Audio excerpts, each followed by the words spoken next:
Hello everybody and welcome to another video, and today I'm going to be looking at a band I have heard of, but I don't believe I've actually heard any of their music before, a band called Summoner's Circle. Now, as normally, I like to try and find a bit more information about the bands. I couldn't really find very much. But what I can tell you is Summoner's Circle are a progressive doom/death/black metal band from Knoxville, Tennessee in the United States, obviously. The band formed in 2015 and to date have released 4 full-length albums, most recently coming in 2024.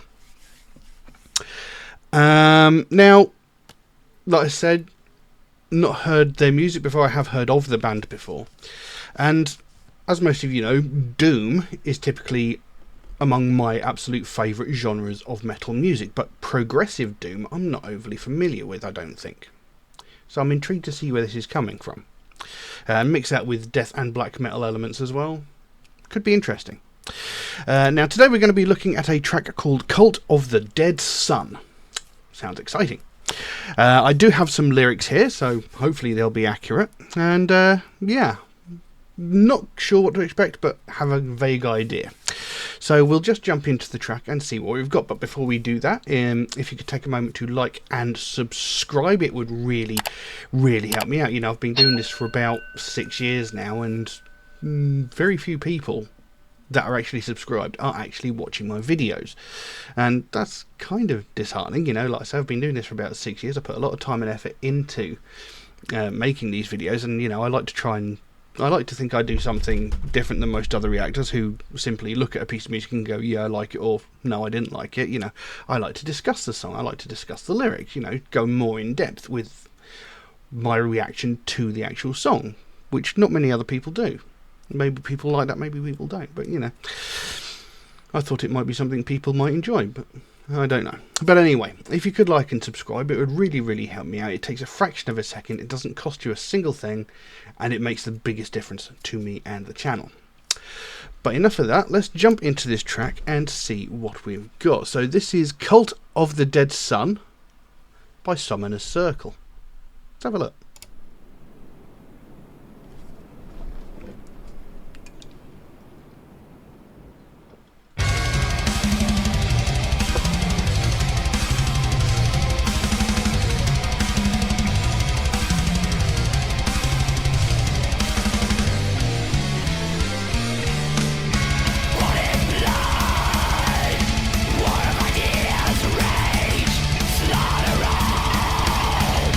Racing back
Well, there you go. Cult of the Dead Sun by Summoner's Circle. Now, when I looked up information about this band, it predominantly said it was progressive doom / death / black metal. I'm more inclined to suggest that it's closer, or in that track specifically, it's closer to symphonic black metal than anything else. Now, there are obviously progressive metal elements in there. I mean, there was that really sort of, as I call it, fret wanky guitar playing right at the start. You know, the unnecessarily overly complicated, fast fiddly diddly bit on the guitar. But that didn't seem to continue too far into the track, which I'm thankful for, because I find that unnecessary. I find that overly complicated, fret wanking, as I call it, is just someone showing off, in my opinion. It doesn't make the music sound good. It makes it sound like you're panicking and forgetting how to play, in my opinion. That's just me. So obviously, like I said, it sounds more symphonic black metal. There were elements that reminded me of bands like Emperor and Dimmu Borgir in there. Death metal I can kind of see, because there is those death metal growls, those harsh growls. There was very little, if any, elements I can pick out that would pertain directly to doom metal. I mean, when you think of doom metal, you tend to think of something kind of slow, sort of chuggy. That's the sort of doom metal that comes to mind when I think of the word doom metal.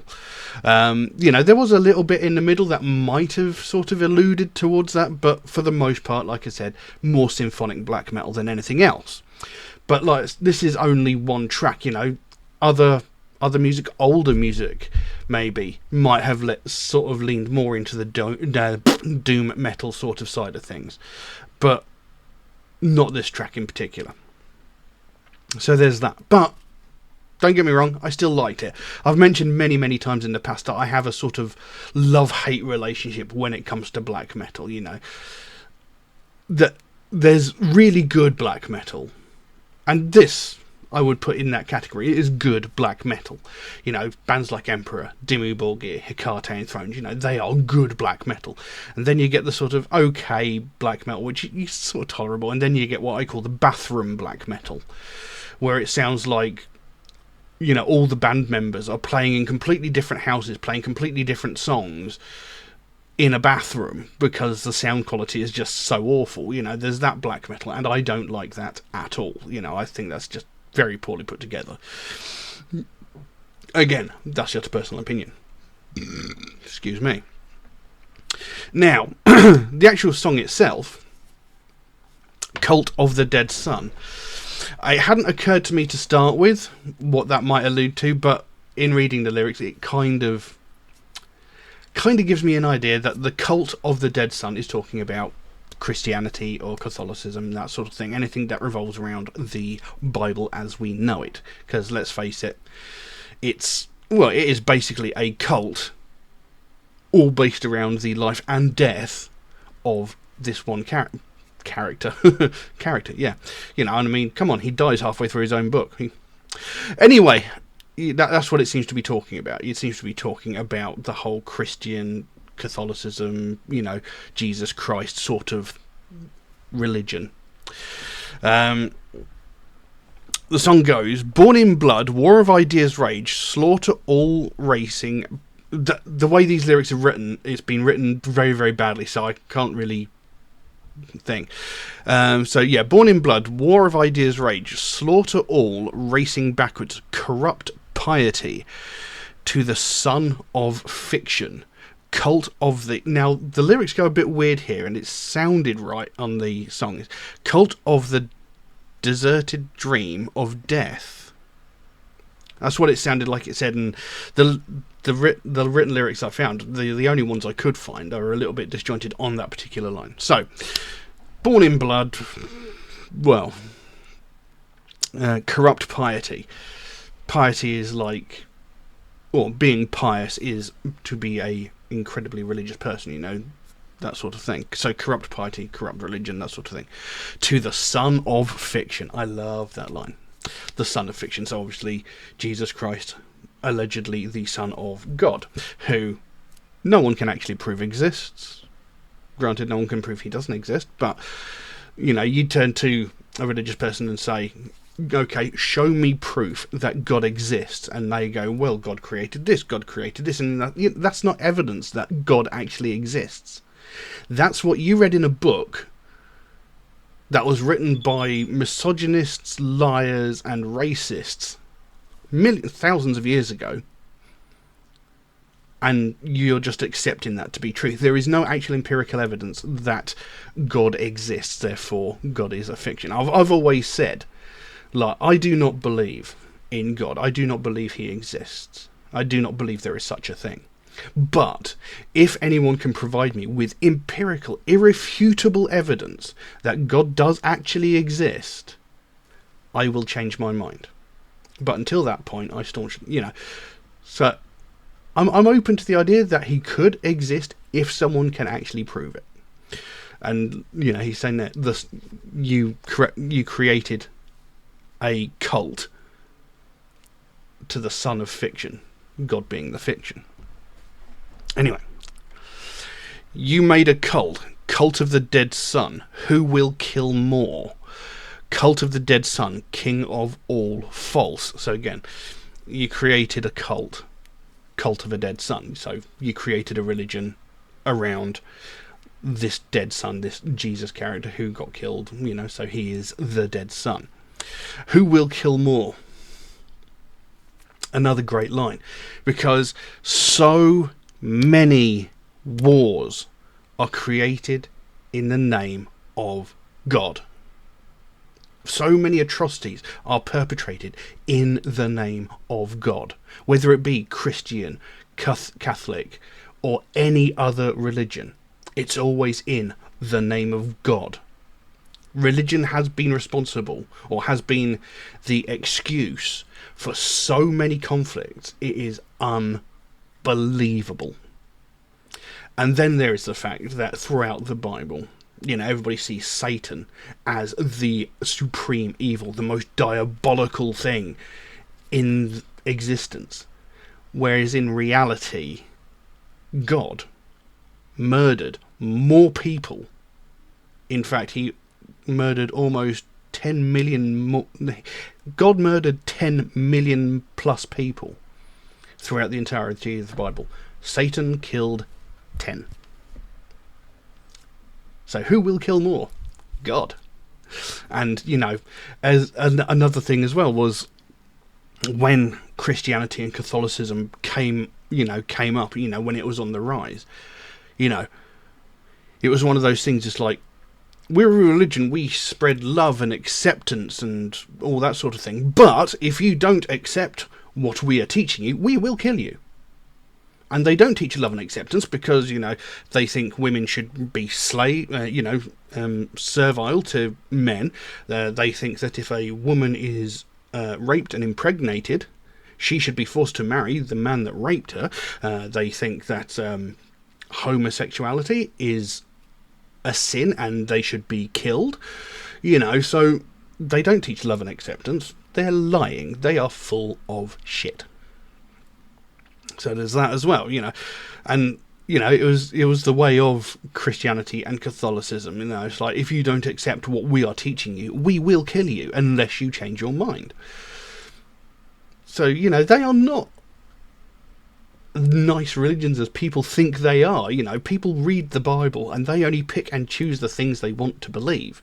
They somehow magically forget all of the actual evil shit that is actually part of their religion, and it's perpetrated in the name of their religion. And again, this leads back to, you know, all the war, or, you know, many wars and conflicts done in the name of religion. Anyway, so king of all false. So again, the whole thing is a lie. Claim a land sacred, stained with blood. The ground sours, miasma ripens, corpses rot. Miasma ripens, corpses rot in the sun, like the thought of gods. How pathetic you are to kill for dogma.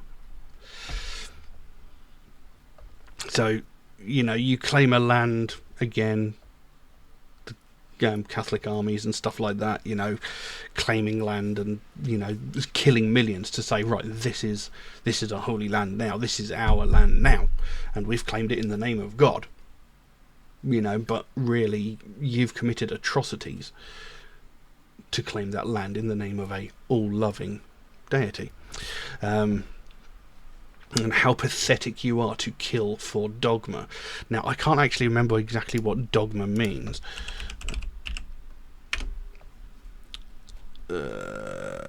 Come on.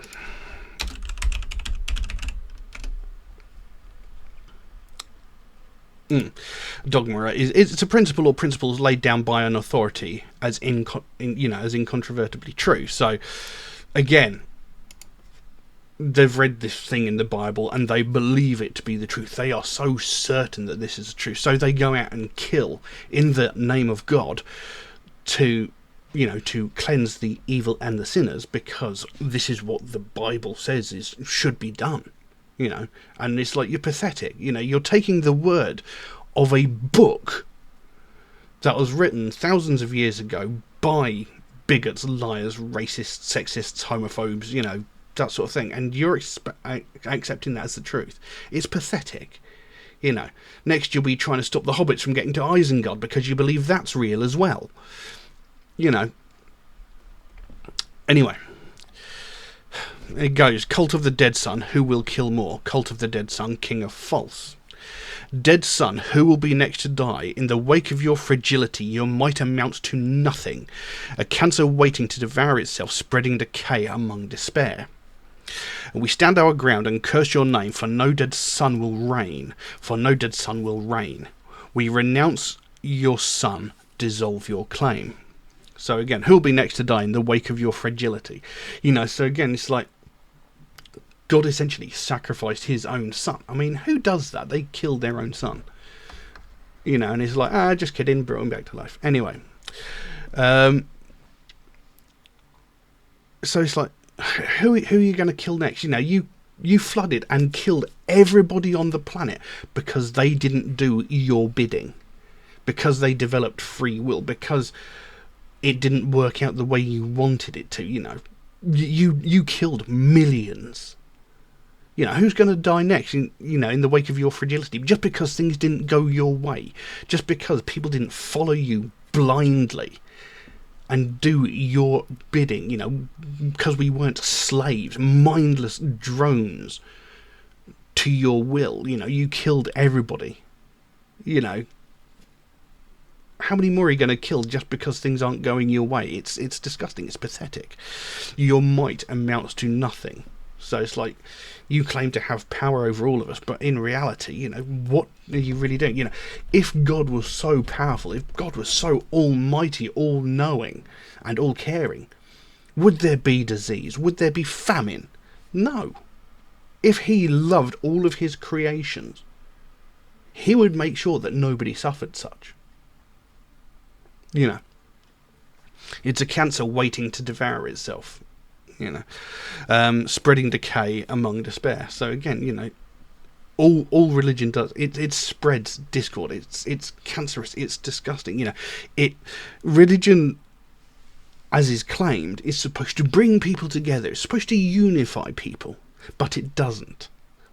It separates people. It creates rifts. Catholics and Christians are very, very different. But they're all, they believe the same book, but they interpret it in very different ways. And this causes a separation between them. I mean, you look at, take for example, Ireland. You got the Catholics and the Protestants.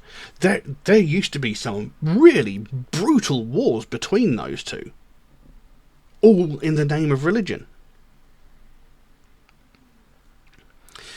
It is a cancer devouring itself and spreading chaos. Where is it supposed to be? We stand our ground and curse your name. So it's like, we're fuck you, we're not going to follow you blindly. This is bullshit. This is lying. This is just a bunch of people trying to control you through fear. Because that's all the Bible really is. It's controlling people through fear. It's brainwashing, essentially. For no dead son will reign. No fictional dead man is going to rule my life. I'm not going to let some book tell me, that everything I do in my life is wrong. Again, that's like turning around and thinking, doesn't matter how bad things get, Gandalf will come and save us. We're going to have to go and take down Sauron eventually, but, we'll leave that for future time. It's like believing the Lord of the Rings is real. Believing the Bible is real is like believing Lord of the Rings is real. It makes no sense. How is it that people have come to accept this book as truth? There is no evidence to support it at all. People say, oh, we found the Shroud of Turin. It's got Jesus' face on the cloth. Do you actually know how, things like that work? Clearly not. If you think that marks on this thing is exact replica of Jesus' face. Everybody seems to think Jesus was a white man. He clearly isn't. He was born in the Middle East. People think he was born on Christmas Day. He wasn't. He was born closer to the middle of the year, around July, August. People don't read the book. They just pick and choose what they want to believe and then take it as truth. Anyway, we renounce your son and dissolve your claim. Yeah. Never has truth demanded blind faith. I like that line. Never has truth demanded blind faith. That's like saying, this book is the truth. You can take our word for that. You don't have to check it out. It's fine. Honestly, this is true. Don't worry about it. We're being honest with you. Just accept it. You don't have to check it out for yourself. Just accept it. And that is what they're saying. The Bible is literally asking people to believe things are true on blind faith. They're not giving any evidence that any of it is true. They're just saying, this is it. Accept it. Honest. Would we lie to you? Basically, never has truth demanded blind faith. If you want to give someone the truth, if you want to tell someone the truth, if you want to prove something to be true, you provide evidence for it. And here it's saying, they're saying, this is the truth, just accept it. We're not going to offer you any evidence to prove it. So, little sus.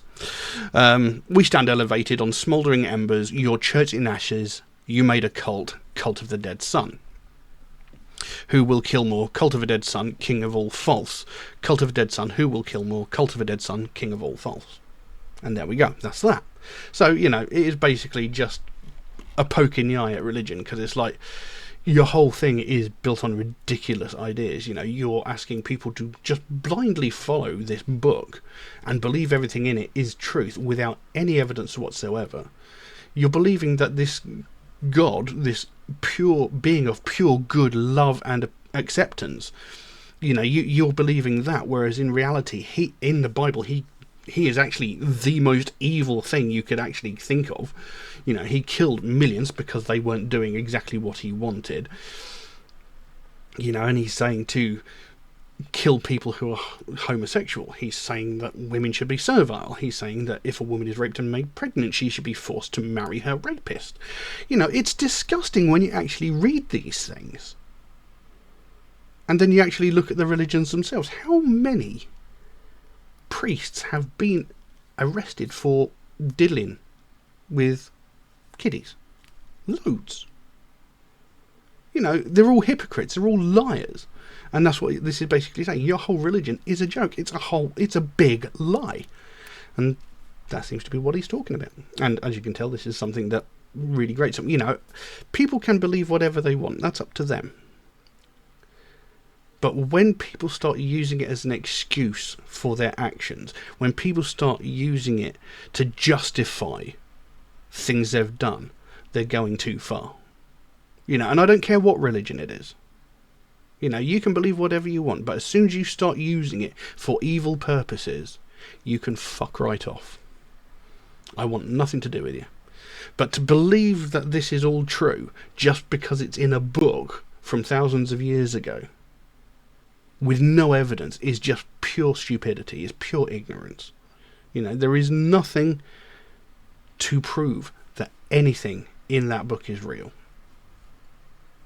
You know, because there's all these things like Noah's Ark has been found, Noah's Ark, this, that and the other, blah, blah. Apparently Noah's Ark has been found in about 5 or 6 different locations on Earth. So how many Noah's Arks were there? And how can each one be the actual one? And then there's the fact that if you actually look at it, there's no way Noah's Ark would actually work. The size of it is completely wrong. It's way too small. It would never hold all of the animals, and if it did hold all of the animals, it would have no space for the people, it would have no place for the food, the length of the boat would have to be ridiculously long, at which point, if it was made of wood, it would have broken in half. You know, that there's actually a lot of evidence to prove that Noah's Ark is not actually possible. You know, so, anyway, we'll move on. So, I mean, I did like it. I thought it was a good piece of music. It was very well performed, except for the fiddly, fret-wanky bit at the very, very beginning, which I didn't really like that much. But, like I said also, it's more akin to symphonic black metal than the doom metal as was suggested in the description. But again, of course, this description did come off Encyclopedia Metallum, and more often than not, we find that to be, you know, there to be a lot of mistakes, shall we say, on that website. But it was decent. You know, I might actually have to go back and have a look at them again, maybe look at some of their older stuff, see if there's maybe more doom influences in their older music. I'll be interested to look at them further. But as for that, it's a pretty decent piece of music. But I don't know what else I can say on that, so I will leave that as it is. Now, if you enjoyed this video, please consider giving it a like or a subscribe if you haven't already, because it really, really would help me out. You know, I've been doing this for about 6 years now, and very, very few people that are subscribed to my channel are actually watching my videos, and you know, that's a little bit disheartening because I put a lot of time and effort into making these videos. You know, I do a lot of research, I try to do something different than most other reactors, because they'll look at a piece of music, they'll listen to it and go, yeah, I liked it, no, I didn't like it, and that's about it. Whereas I like to discuss a song, talk about the meanings and stories and morals and themes behind the songs, which very few, if any, other reactor actually does. Certainly none that I've come across. So I thought this might be an interesting thing for other people, because a lot of people tend to ignore this. And there's this common misconception about what heavy metal is about. A lot of people seem to think it's about Satanism, murder, sacrifice, a lot of evil, vile things. But, in the course of the 6 years I've been doing this and the nearly 900 videos that I've produced, we found that to be incontrovertibly false. A lot of the videos are talking about real world problems, whether it be like depression, mental health, domestic violence, homeless veterans, all these sorts of things. We've covered many of those subjects hundreds of times on this channel. A lot of heavy metal tends to talk about more real world issues than any other kind of music I've come across. And this is I wanted to sort of dismiss this idea that heavy metal was an inherently evil style of music. I wanted to talk about what the songs were about. And, I thought other people might enjoy that, but I don't know, maybe I'm wrong. Who knows? But anyway, if you could take a moment to like and subscribe, it would really, really help me out. It doesn't cost you anything, it takes a fraction of a second, and it really would make the biggest difference to me and the channel. But that's all I've got for you today. Thank you all very, very much for watching this video, and I'll see you again soon. Bye bye.